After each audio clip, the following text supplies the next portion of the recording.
Radio Sucesos 101.7 FM presenta su noticiero Sucesos con Milton Pérez y Verónica Larrea. Un periodismo libre para una democracia plena.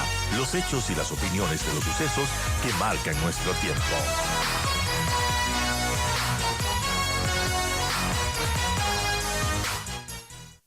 Y vamos a hablar con Napoleón Santamaría, analista económico, experto tributarista, sobre el impacto que tendrá la eliminación de los subsidios y si es que realmente es suficiente y qué tan beneficioso ha sido esta decisión que fue anunciada justamente ayer por el gobierno nacional. Estamos ya con Napoleón Santamaría, a quien le damos la más cálida bienvenida a los micrófonos de Radio Sucesos. Gracias, doctor Santamaría, bienvenido. Y bueno, ¿cómo tomar esta decisión que ha hecho el gobierno? ¿Será suficiente? ¿Será beneficiosa para la caja fiscal que es compleja? ¿Y cómo lo analiza usted? Bienvenido, doctor, y lo escuchamos. Hola, mi querida Verónica. Un fuerte abrazo a usted a través de sus micrófonos de Radio Suceso, a todos los amigos que nos atienden. Saludos a todos. A ver, quiero poner en contexto el tema, ¿no? Recuerde usted que los ingresos fuertes que tiene este país, esta nación, son tributos, petróleo, minería y empresas públicas.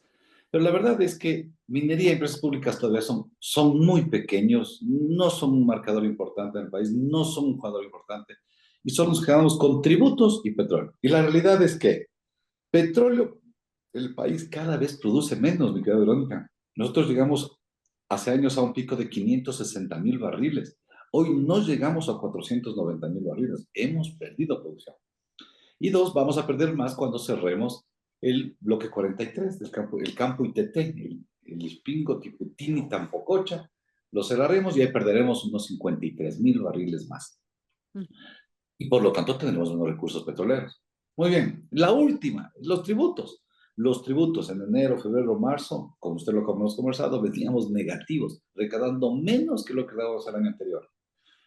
Fruto a los incrementos tributarios del IVA al 2, el IVA al 15%, el impuesto a las ADS al 5%, con impuestos de contribución, etcétera. En el mes de abril y sobre todo en mayo, la recaudación sí subió, y sobre todo por el IVA importante, pero significa que somos los ecuatorianos los que estamos aportando cada vez más al erario nacional. De esta coyuntura, lo primero es que eliminar los subsidios es lo mínimo coherente, consecuente, pertinente. La sindéresis nos llama a pensar que si votamos a favor de enterrar el petróleo y no sacarlo, porque era un contaminante del medio ambiente, la misma vara tiene que medirse y utilizarse para cuando se trata del derivado del petróleo, es decir, la gasolina. No deberíamos tener subsidios a este elemento tan contaminante como es la gasolina.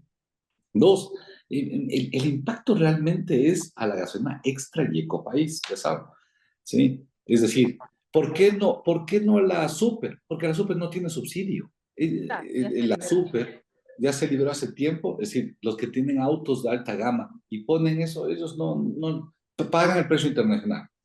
¿En cuánto va a subir, mi querido? Es primero un precio fijo.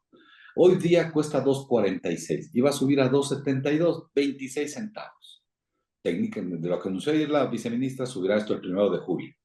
Y desde ahí vamos a abrir una banda, el gobierno abrirá una banda de precios. Si sube el precio internacional, el precio de la gasolina aquí sube. ¿Cuánto? Hasta un 5% más.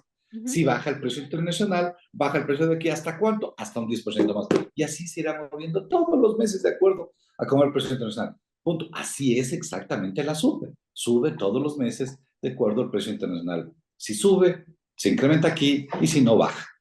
Segundo. Tercero, esto es suficiente. La verdad es que todos sabemos que el déficit fiscal que tenemos presentado para este país, para este año es 4,000 millones de dólares. Esto nos podrá ayudar en 500 millones de dólares, pero el hueco, el déficit todavía queda ahí grande.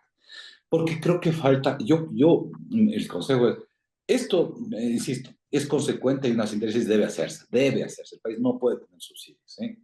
Peor estos subsidios de combustible. Le doy un dato, Verónica. En el Ecuador hay 3 millones de vehículos y la población económicamente activa somos 9 millones de ecuatorianos. Claramente, el 33% de la población económicamente me incluyo, tenemos vehículo. Tenemos la dicha de tener vehículo. El 66% de la PEA no tiene vehículo. Obviamente, hace mal un país que subsidie combustibles a los que tenemos vehículos. Esto es absurdo, o sea, tampoco es que sea muy erudito para llegar a unas conclusiones de lo que es el sentido común y el orden público para que un país salga adelante. Por lo tanto, parece que esto es... Ahora, me parece que falta política pública aquí. Mire, rápidamente tres cosas, vicepresidente. Primero, hay que eliminar, sí, pero hay tres cosas. Primero, pero eliminemos para todos. Tenemos cerca de 57.000 vehículos públicos.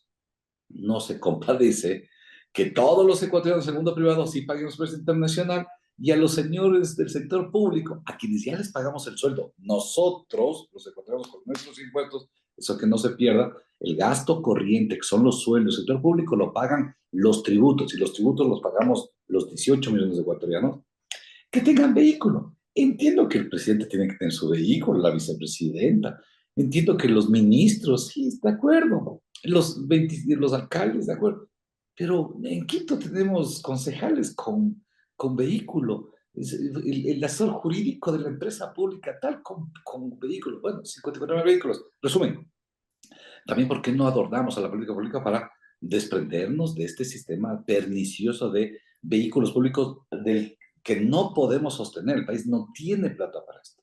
Y hacemos que determinados funcionarios públicos de primer nivel tengan vehículo, todos los demás utilicen su vehículo y si no pueden, se van en bus o en el metro. Primero. Segundo, los municipios. Qué ausentes, qué alejados los municipios de la transportación urbana.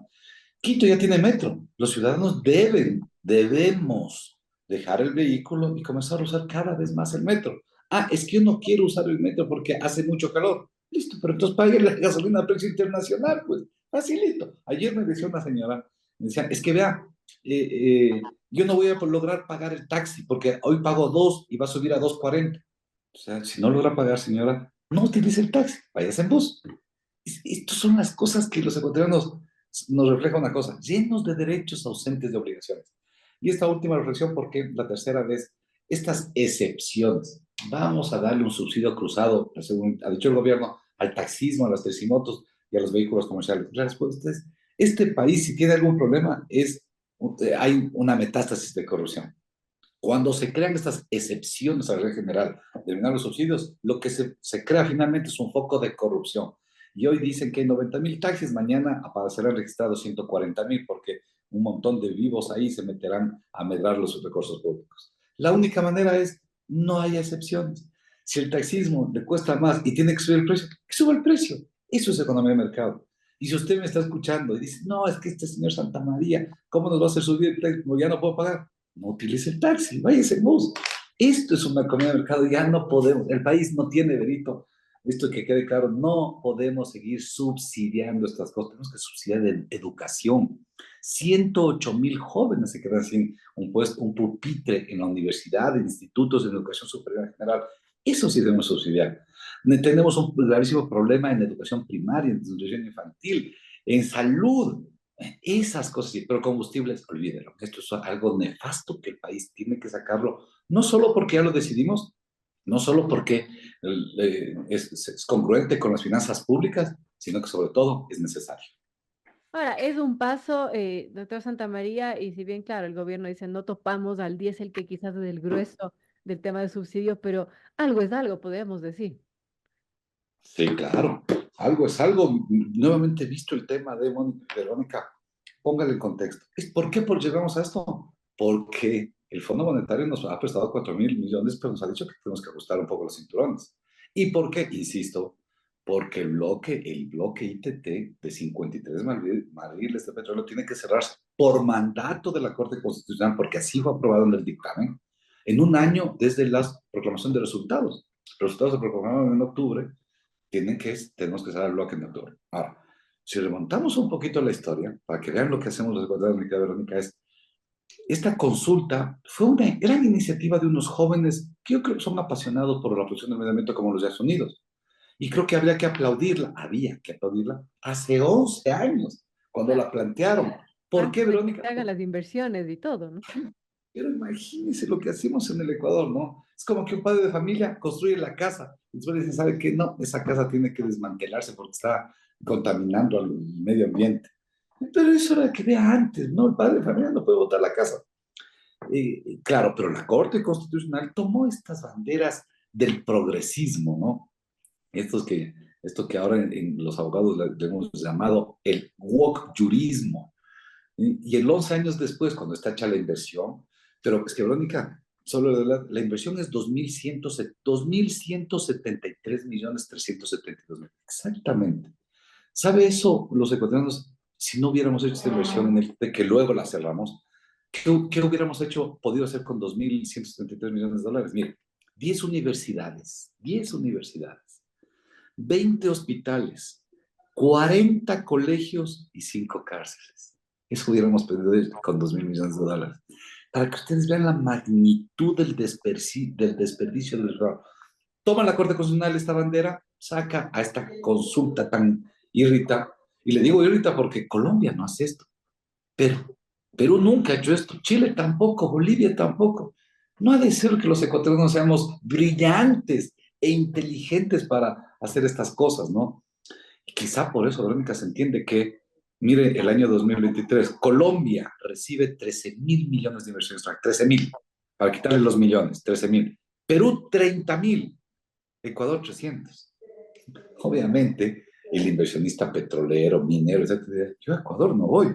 Qué miedo que un político de turno remueva una consulta que estaba atascada hace 11 años. Qué miedo tener una Corte Constitucional que vive en otro mundo paralelo que no es el Ecuador. Esos señores no saben de la pobreza, de la miseria, del abandono, del desplazamiento. No entienden. De finanzas públicas, los señores de la Corte no entienden.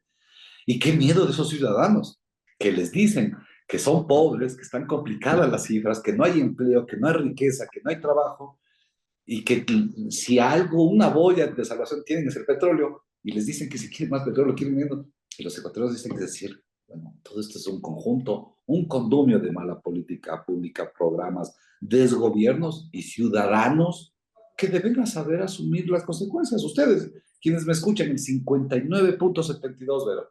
Eso fue la votación a favor de esa pregunta. Esa es la mayoría. Los demócratas respetamos la mayoría. Muy bien. Ahora tenemos que ser concordantes con esta decisión. No podemos seguir manteniendo subsidios a ese derivado del petróleo que no lo queremos y que decidimos enterrarlos. Me parece que, mire este cúmulo de desaciertos, ¿no? Y solo déjeme insistir en algo más. Esto nos pasa por esta política populista. Y peor aún, que cuando venimos a elecciones, ¿no? Me aterra porque uno dice, qué loco este presidente de Novoa, ¿no? Hoy día se pone a hablar de esto cuando vamos a elecciones, va a perder las elecciones. Yo digo todo lo contrario. O sea, yo prefiero presidentes, alcaldes, etcétera, que no me importa que se reelijan y que pierdan, no. Pero si le hacen bien al país, si desmontan estas cosas absurdas, en buena hora, esto es lo que necesitamos. Gobernantes que gobiernen para el futuro del país, no para sus futuras elecciones.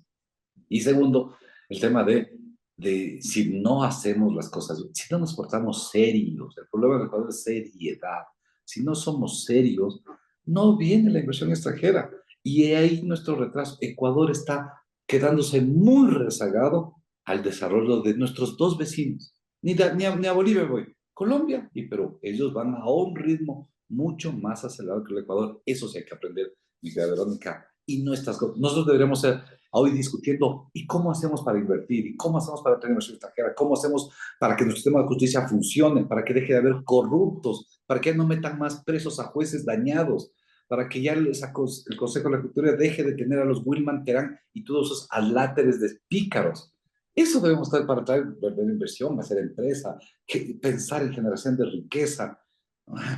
Un país se administra cuando se le cabe en la cabeza ese país. Mientras tanto, es bastante complicado, mi querida Verónica. Bueno, esto de eliminar subsidios es un tema álgido en el país y le ha costado a muchos gobiernos. Por ejemplo, Diario La Hora hace un recuento muy interesante del gobierno de Gustavo Noboa 2003 intentó incrementar el precio del gas de uso doméstico a 25% más y el precio de la gasolina y se dio un levantamiento indígena que obligó a que el precio del gas quede subsidiado. También en el gobierno de Lucio 2003-2005 se dio un incremento del 30% del precio de la gasolina y pues enfrentó la revolución de los forajidos que terminó con su destitución por parte del Congreso. También Rafael Correa intentó eliminar el subsidio al gas. Recordemos que hacía esta campaña por las cocinas de inducción, pero fracasó. Lenín Moreno, no se diga, terminó con estas protestas sociales que obligaron a derogar esta medida bueno, eliminar los subsidios y, bueno, eso ya sabemos que las pérdidas que generaron 800 millones de dólares para el país. Y con Lazo igualmente se eliminaron el sistema de bandas de precios de las gasolinas de extra, Ecopaís y diésel de octubre y el precio de la extra y Ecopaís se congeló porque obviamente hubo protestas. Así que es un tema que no ha sido nada fácil, que se viene arrastrando durante décadas y bueno, veamos qué sucede con esta decisión que ahora toma el gobierno y que al parecer hay acuerdo, al menos en esta parte. Gracias, doctor Santamaría. ¿Algún comentario final sobre este tema? Justo usted hace un recuento, mire, político, ¿no? Lo que ha costado a la política ecuatoriana hasta tomar decisiones. Pero déjeme contarle dos cosas rápidas. El colateral fiscal. Los últimos 10 años del Ecuador, ¿no? Como el país en 2013 se quedó sin plata, Correa hizo una fuertísima reforma tributaria, 2013. Y subió los impuestos, subió el ISD, por ejemplo, ahí subió del 2 al 5%, otros impuestos. Y entonces, ¿qué pasó el país? Pudo vivir el 14 y el 15. Pero el 16 vino el terremoto, el 16 de abril del 2016. Ya Y nos vamos entonces, ¿qué se hizo? Otra reforma tributaria donde se incrementaron impuestos patrimoniales, etcétera. Y pudo el país vivir el 16, el 17, pero llegó el señor Lenín Moreno en el 2018 y no tenía $1 en la caja fiscal.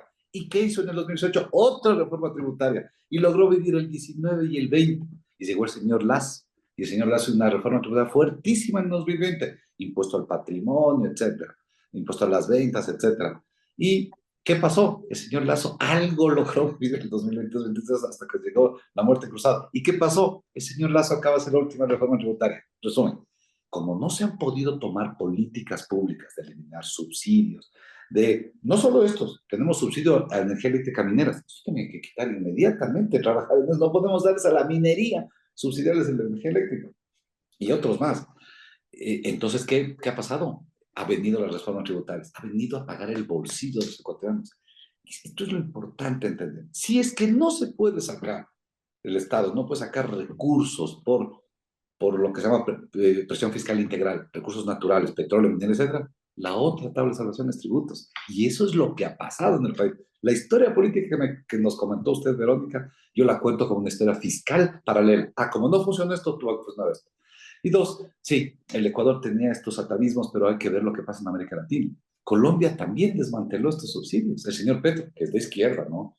El señor Milei también eliminó los subsidios. Él es de derecha, es otro mundo. Y si quieren irse a un mundo paralelo, el de Cuba, Cuba también llevó los precios internacionales, los combustibles a precio internacional, porque todos ellos, izquierda, derecha, central, el que quiere a un país, el que quiere que salga adelante, sabe que estos son subsidios perniciosos, malos, nefastos, que hay que eliminarlos, que hay que subsidiar otras cosas, sobre todo educación y salud, que el Ecuador es muy deficiente en este tema y que avanzar esta política pública significa no dejarse mangonear ni manipular por estos pseudos movimientos sociales, sobre todo indígenas, que toman esto como su única tabla de reflote político. Ellos nunca hablan de productividad, de desarrollo, de ecosistemas, de capacitación a sus comunidades, no. Ellos hablan de protestas, huelgas y quemar ciudades a propósito de políticas públicas nacionales. Así que atentos todos. Gracias, doctor Santamaría. Napoleón Santamaría, analista económico tributarista a esta hora. Amigos, 9:04 y tenemos que despedir este programa. Gracias por acompañarnos.